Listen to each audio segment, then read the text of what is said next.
السلام علیکم ورحمۃ اللہ وبرکاتہ۔ کیا حال ہے آپ سب کا؟ میری دعا ہے اللہ تعالیٰ سے، اور میں امید بھی کرتی ہوں کہ آپ ایمان اور صحت کی نیک حالت میں ہوں گے، اور اللہ تعالیٰ ہم سب پر اپنا فضل اور رحمت کرے۔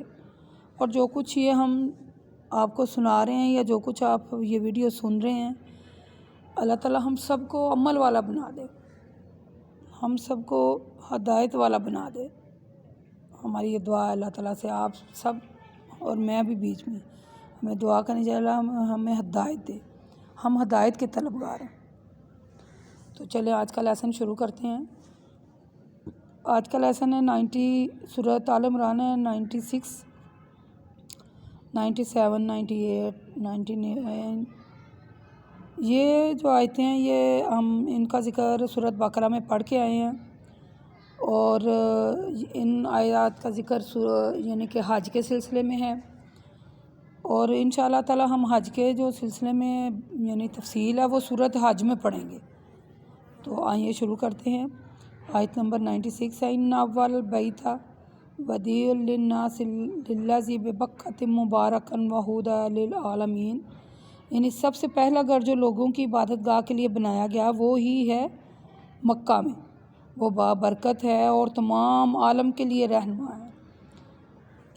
اس گھر میں کھلی ہوئی نشانیاں ہیں، اس میں مقام ابراہیم ہے، جو اس گھر میں داخل ہو گیا وہ امن امان پا گیا، اور جو لوگ سفر کی استطاعت رکھتے ہیں ان پر اس کے گھر کا حج کرنا خالص اللہ کے لیے فرض ہے۔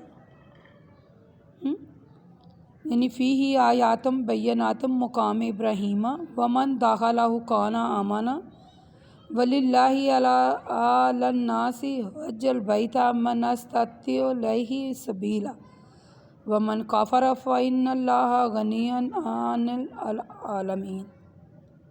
ٹھیک ہے، یعنی آپ کو آیت سے بھی سمجھ آ گیا ہوگا کہ جو لوگ استطاعت رکھتے ہیں وہ اللہ کی خاطر حج کریں، خالص اللہ کے لیے فرض ہے۔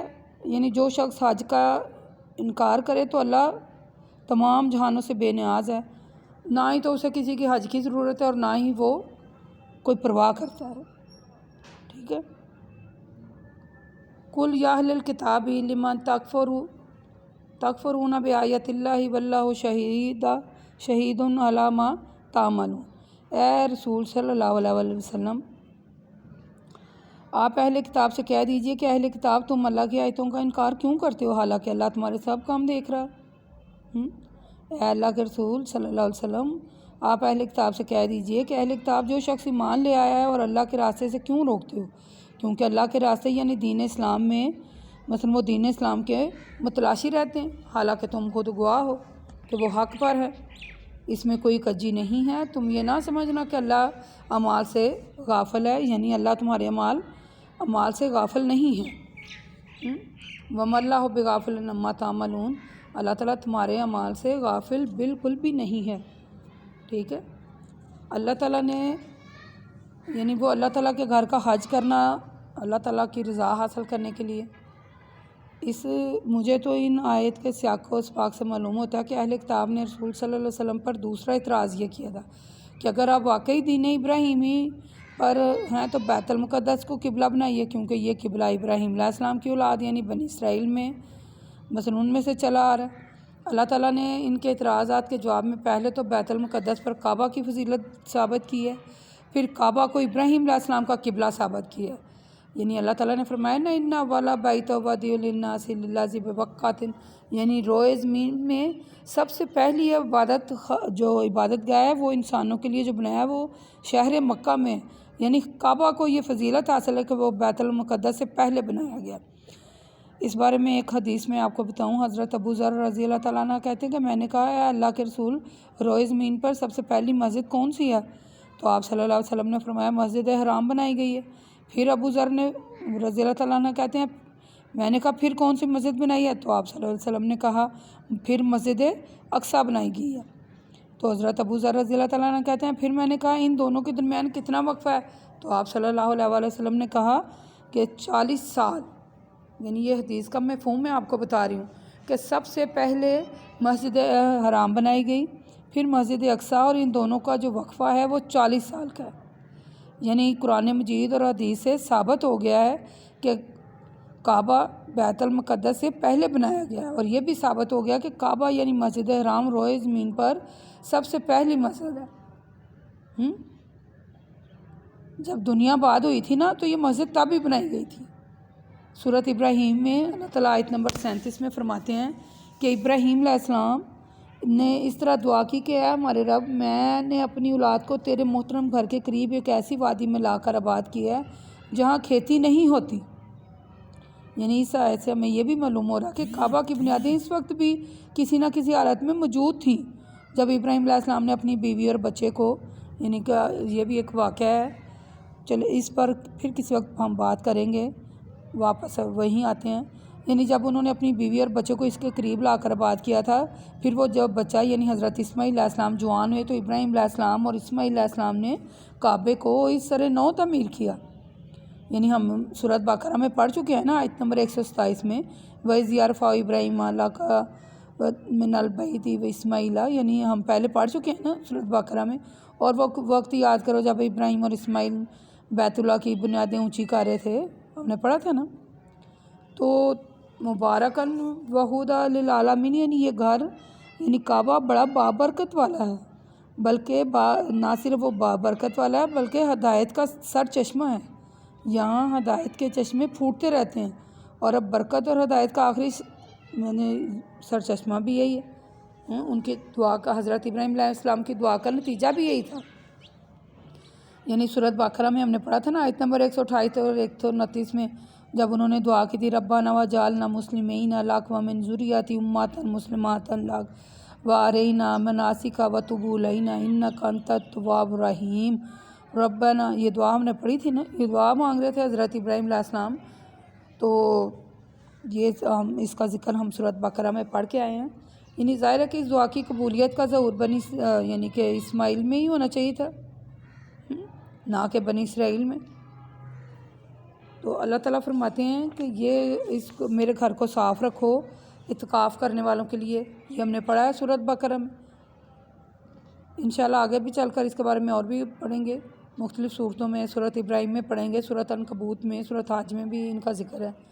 تو یہاں ایک حدیث میں آپ کو ایک اور حدیث سناتی چلوں۔ حضرت انس رضی اللہ تعالیٰ عنہ فرماتے ہیں نبی کریم صلی اللہ علیہ وسلم سے اللہ تعالیٰ ارشاد فرماتے ہیں کہ وَلِلَّهِ عَلَى النَّاسِ حَجَّ الْبَيْتَ مَنِ اسْتَطَاعَ إِلَيْهِ سَبِيلًا کے متعلق پوچھا گیا تو اے اللہ کے رسول سبیل سے کیا مراد ہے؟ آپ نے فرمایا زاد راہ۔ یہ بات آپ ذرا میری بیسک میں لکھ لیں، کیونکہ میں اپنی ہر ویڈیو میں آپ کو کہتی ہوں کہ آپ کاپی پین سے لے کے بیٹھا کریں، تو میری یہ جو باتیں ہیں نا، کچھ باتیں کاؤنٹ کرنے کی ہوتی ہیں، آپ انہیں کاؤنٹ کر لیا کریں، تو یہ بھی بات کاؤنٹ کرنے کے لیے، یعنی بیسک میں شاید آپ کو پتہ ہو کہ زاد راہ کسے کہتے ہیں، لیکن آپ لکھ لیں اس میں جنہیں نہیں پتہ کہ زاد راہ اسے کہتے ہیں کہ جب مثلا آپ کسی سفر میں ہوں تو اب سفر میں جاتے ہوئے مثلا راستے میں کچھ اپنے کھانے پینے کے لیے، کچھ لباس، کچھ چیزیں ساتھ لے جانے کو زاد راہ کہتے ہیں۔ راہ میں نے ہوتا ہے راستہ، تو زاد میں نے ہوتا ہے کہ جب آپ کسی راہ پر نکلیں، کسی سفر میں نکلیں، کہیں جانے کے ارادہ کرنے کی نیت سے نکلیں، تو اپنے لیے کچھ کھانے پینے کا سامان، کچھ اپنا کپڑا اوڑھنی بچھونا ساتھ لے کے نکلیں، ٹھیک ہے۔ یعنی حج سے ابراہیم علیہ السلام کا ایک خاص تعلق تھا نا، تو یہ اس کے بارے میں کہ جب لوگ یعنی سورۃ حج میں اس کی تفصیل جو ہے ہم سورۃ حج میں انشاءاللہ تعالیٰ پڑھیں گے۔ تو ان آیتوں سے یہی ہمیں مثلا ظاہر ہو رہا ہے کہ جب ہم حج کرنے کے لیے جاتے ہیں تو ہمارے وہاں اگلے پچھلے گناہ معاف کر دیے جاتے ہیں، تو وہ ایک امن کی جگہ ہے۔ انشاءاللہ ہم نے سورۃ بقرہ میں پڑھا تھا اور آگے بھی انشاءاللہ اس کے بارے میں پڑھیں گے۔ تو ہمارے لیے اس میں لیسن یہ ہے کہ ہمیں ہٹ درمی سے کام نہیں لینا چاہیے، یعنی جان بوجھ کر حق کو نہیں جھٹلانا چاہیے۔ جو شخص مسجد حرم میں داخل ہو جاتا ہے وہ امن اسے وہاں مل جاتا ہے، تو اسے وہاں مثلا اگر وہ امن والا شہر ہے تو ہر انسان کو وہاں امن حاصل ہوتا ہے۔ تو حج جو ہے وہ فرض ہے زندگی میں ایک بار، یعنی اگر ہم استطاعت رکھتے ہیں تو ضرور حج کرنا چاہیے زندگی میں ایک مرتبہ، تو فرض ہے۔ ٹھیک ہے، اس کے بارے میں بھی میں آپ کو ایک اور حدیث یہاں سناتی چلوں کہ اللہ کے رسول صلی اللہ علیہ وآلہ وسلم فرماتے ہیں کہ اللہ نے تم پر حج فرض کر دیا لہٰذا حج کرو۔ تو ایک شخص نے کہا آپ صلی اللہ علیہ وآلہ وسلم سے کہ اے اللہ کے رسول کیا ہر سال حج کریں؟